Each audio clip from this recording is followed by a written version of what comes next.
오늘 우리에게 주시는 하나님 말씀은 히브리서 3장 1절에서 6절의 말씀입니다.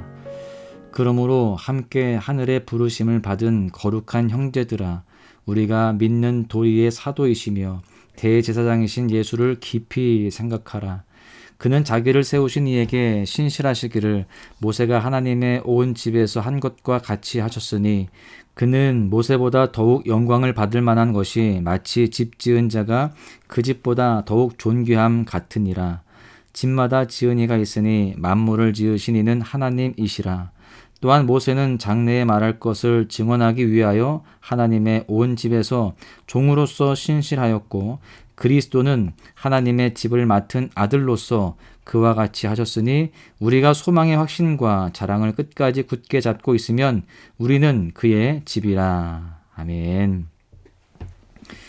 사람들은 예나 지금이나 공통적으로 자기 자신을 아는 것에 대해 관심이 참 많습니다.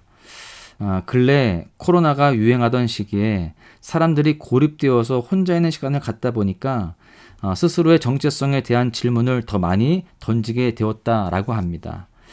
그래서 개인의 심리와 성향에 대한 관심을 많이 보이게 되었죠. 그러면서 대두된 심리검사 중에 하나가 바로 MBTI입니다.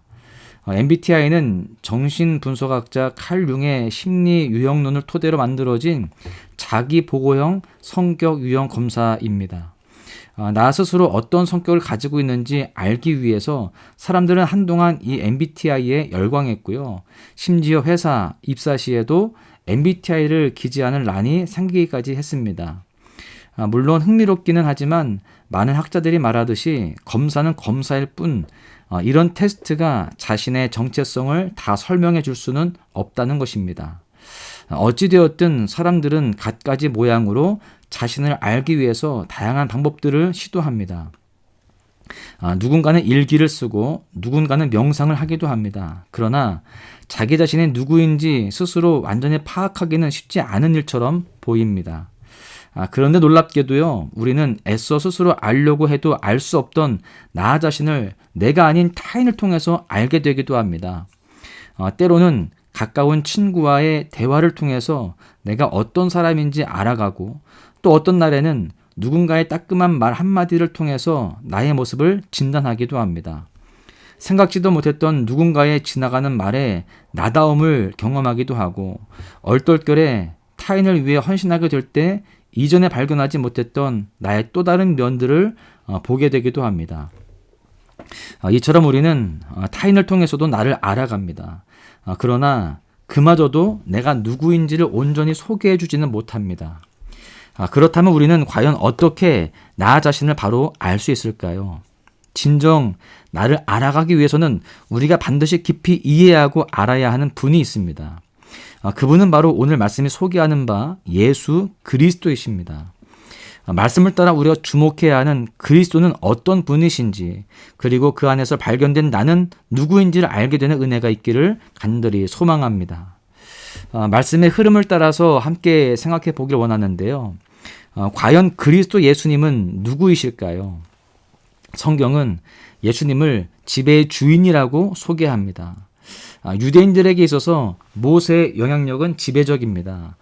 특히나 모세가 기록한 하나님의 말씀 모세오경은요, 그들의 삶의 길잡이였고 그것을 지키는 것이 그들의 존재를 설명해 주기도 하였습니다. 율법이 없이는 이스라엘 공동체는 없다라고 여길 정도로 그들은 목숨을 걸고 그 율법을 사수하였습니다. 그런데 그 모세의 율법을 따르던 자들이 복음을 듣게 된 것이죠. 예수님도 인정하고 그분의 구원하심도 인정하겠는데 여전히 율법보다 중요시할 수는 없다. 여러분, 이것이 유대교 출신 그리스도인들의 본심이었습니다. 율법을 우선시하는 삶은 이미 그들의 삶에 배어 있었기에 어쩌면 이는 당연한 반응이었을지 모릅니다. 그러나 예수님이 누구이십니까? 예수님은 모든 율법의 완성이시자 율법의 주인이 되시는 분. 그래서 히브리서의 기자는요, 유대인들이 그토록 따르던 모세를 뛰어넘는 예수 그리스도의 탁월함을 소개하고 있습니다. 언뜻 보면 예수님과 모세는 역할이 굉장히 유사해 보입니다. 2절의 말씀을 보십시오. 그는 자기를 세우신 이에게 신실하시기를 모세가 하나님의 온 집에서 한 것과 같이 하셨으니 모세도 하나님의 온 집, 곧 하나님의 나라 그 공동체를 위해 충성했고 예수님도 하나님의 나라를 위해 헌신하셨다라고 하고 있습니다. 그러나 역할이 비슷하다고 해서 그 존재가 동등할까요? 그렇지는 않습니다. 3절의 말씀을 보십시오. 그는 모세보다 더욱 영광을 받을 만한 것이 마치 집 지은 자가 그 집보다 더욱 존귀함 같으니라. 성경은 분명하게 말씀합니다.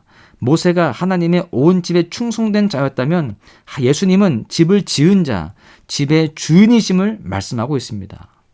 온 만물을 지으신 하나님, 그 하나님께서 세상을 만드실 때 성자 예수 그리스도께서 그 자리에 함께 하셨습니다. 모든 창조 사역에 동참하셨고 하나님의 집, 하나님의 나라, 하나님의 세우신 공동체의 공동주인이 바로 예수님이십니다. 집주인이 집을 지키는 자보다 더욱 큰 자라는 것은 명백한 사실입니다. 이제 첫 번째 질문, 예수님은 누구이신가에 대한 답이 나왔죠. 여러분, 예수님은요, 하나님의 온 집의 주인이십니다. 그리고 이 사실은 우리에게도 큰 의미로 다가옵니다. 바로 집의 주인이신 그리스도께서 집을 살피시고 집을 책임지시기 때문이죠. 때때로 우리는 이런 질문을 합니다. 이대로 가다 보면 교회의 미래는 어둡지 않을까? 다음 세대에 정말 소망이 있을까? 세상은 법과 정치, 문화를 통틀어서 모든 수단을 동원해서 교회를 어지럽게 하고 공격하고 있습니다. 인구 절벽 시대 개인의 신앙으로 간간히 버텨가는 교회의 현재 속에 다음 세대의 소망도 없어 보입니다. 그래서 사람들은 말하죠. 한국 교회에는 더 이상 소망이 없다. 여러분, 그러나 반드시 기억하십시오. 하나님의 나라는 결코 망하지 않습니다. 그리스도께서 집의 주인이시기에 그 나라는 망하지 않는 줄로 믿습니다. 모든 유대인들의 신앙의 기반이었던 모세, 그 모세보다 더 탁월하신 그리스도께서 친히 교회와 하나님의 나라의 주인이 되어 주셨습니다. 소망이 없어 보이고 망한 것 같은 오늘날의 교회도요, 결국 예수님이 살피시고 예수님이 주인 되어 주십니다. 이 사실만으로도 우리는 위로와 위안을 얻게 되는 겁니다. 혹 교회를 바라보면서 낙심하고 근심을 품는 그러한 사람들이 있다라고 한다면 말씀 안에서 안위함을 얻으시기를 소망합니다. 하나님의 나라는 결코 망하지 않는다. 이 사실을 믿기를 간절히 바랍니다. 지금까지 예수님이 누구신지 모세와 비교하면서 알아봤죠. 그렇다면 이제 알게 된 그리스도를 통해서 우리가 누구인지를 발견해야 합니다. 6절의 말씀을 보십시오. 그리스도는 하나님의 집을 맡은 아들로서 그와 같이 하셨으니 우리가 소망의 확신과 자랑을 끝까지 굳게 잡고 있으면 우리는 그의 집이라. 성경은 분명하게 말씀합니다. 우리가 바로 그리스도께서 주인 되시는 그 집이라는 사실을 말하고 있는 거예요. 예수 그리스도께서 주인 되시는 그 집, 주님께서 반드시 그 집을 지키신다는 사실을 믿고 그분을 끝까지 붙들 때 우리도 그의 집으로 서게 된다라고 말씀하고 있는 것입니다. 여러분, 한번 생각해 보시기를 바랍니다. 앞서 얘기했듯이 우리는 나를 알기 위해 끊임없이 노력합니다. 오래된 철학가들이 말한 것처럼 나는 누구인가라는 질문은 우리를 계속해서 쫓아다닙니다. 그런데 그토록 고민하던 질문에 대해서 성경은 너무나 간단하고 명료하게 답하고 있습니다. 우리가 하나님의 집이다라는 사실입니다. 잠시 6절에 언급했던 집이라는 표현에 집중해 보시기를 바랍니다. 집이라고 소개된 헬라어 오이코는요, 말 그대로 집을 나타내기도 하지만 성경에서 많은 경우 가정을 의미할 때 사용되는 표현입니다. 즉 하나님은 우리를 가족으로 부르신 것이죠. 우리가 그의 집이라는 말은 하나님께서 우리를 부르셨고 우리가 하나님의 가정에 초대되었음을 의미하는 겁니다. 성부 하나님이 우리를 그분의 자녀로 불러주셨고 성자 예수 그리스도께서는 우리를 형제 삼아 주십니다. 여러분, 그렇습니다. 성삼위 하나님이 주인 되시는 가정, 그 범접할 수 없어 보이는 가정에 한낱 유약한 인간인 우리를 초대하셨습니다. 여러분, 아직도 나 자신이 누군지 모르시겠습니까? 성경이 말하는 바 우리는 하나님의 집인 줄로 믿습니다. 우리는 하나님의 가족인 줄로 믿습니다. 그렇게 이제 스스로 알고자 하는 노력도 나 자신에 대한 부연 설명도 더 이상 필요가 없는 것입니다. 우리가 하나님의 집이라는 말씀은 우리를 향한 보호하심만을 말하는 것이 아닙니다. 하나님의 집의 일원으로 불러주셨다면 이제 우리에게 부여되는 거룩한 부담도 있음을 기억해야 합니다. 조금만 생각해봐도 알 수 있듯이 세상에서는요, 우리가 하나님의 얼굴입니다. 세상은 교회를 바라볼 때 우리의 얼굴을 통해서 바라보게 되는 것이죠. 여러분, 만약 우리의 자녀가 밖에서 말썽을 피우면 누가 욕을 먹겠습니까? 당연히 부모가 욕을 먹고 부모가 책임을 다해야 하겠죠. 이게 무슨 말일까요? 우리의 잘못은 곧 하나님께로 연결된다라는 것을 의미합니다. 반대로 우리가 세상에서 자랑스러운 자가 되면 그것은 우리 가문의 명예가 되고 하나님 아버지께 영광이 되는 것입니다. 일반적으로 교회를 향한 세상의 시선은 굉장히 날카롭고 싸늘합니다. 큰 기대와 잣대를 가지고 교회의 부정을 비판하기도 합니다. 그런데 이런 반응은 굉장히 자연스러운 일입니다. 교회가 잘못했다면 지탄을 받는 것은 마땅하죠.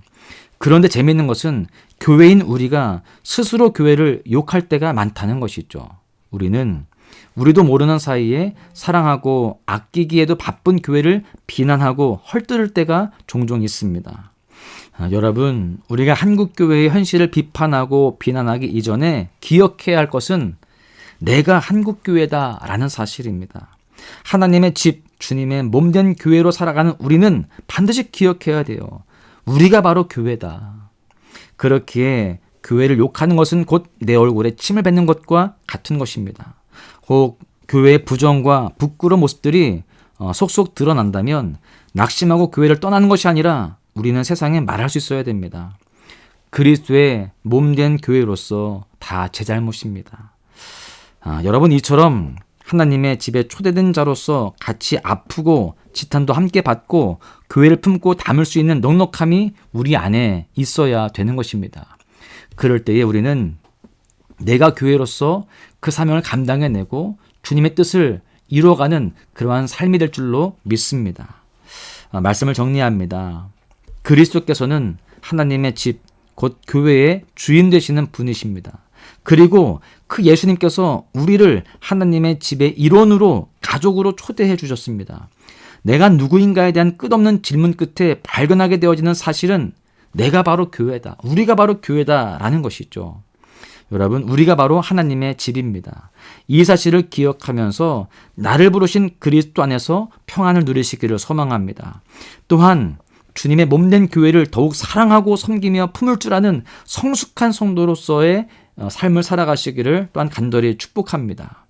사랑하는 소망가족 여러분, 오늘 하루도 매 순간 내가 누구인지를 기억하며 내 존재에 합당한 삶으로 승리하시기를 주님의 이름으로 간절히 축원합니다. 주의 보좌로 나갑니다. 주의 얼굴을 바라봅니다.